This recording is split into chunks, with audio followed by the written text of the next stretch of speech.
За децениската негрижа кон тресорот на македонското минато и иднина, Националната универзитетска библиотека Свети Климент Охридски говорат сликите кои ќе ве пресретнат во читалниците, во архивите и во депото на библиотеката. Ризницата која го чува нашето национално богатство и е дел од нашето студентско минато се соочува со сериозни проблеми кои мораат да бидат решени што поскоро, смета министерката Стефовска. Првичната проценка за проектот за санација само на кровот кој мора итно да биде саниран е помеѓу 40 и 50 милиони денари. Сепак НУП не е само покривот. Отпочнува и процесот за прогласување на библиотечниот материјал за културно наследство во опасност, статус кој ќе овозможи брзи интервенции за негово зачувување и соодветно чување.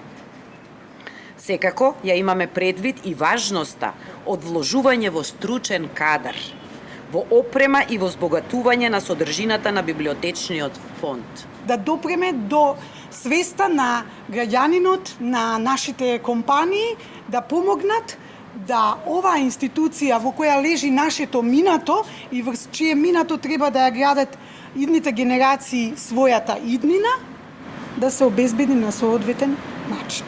Лошите услови со години наназад се причина зошто повеќе ги нема ниту руската, ниту германската читалница, ниту американското катче. Во новиот дел на библиотеката функционира само Центарот за дигитализација.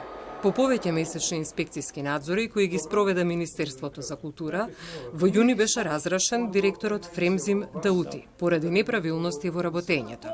На негово место е поставена Јелисавета Костадинова. Во моментов во НУП се снима филмот Најсреќниот човек на светот на Теона Митевска.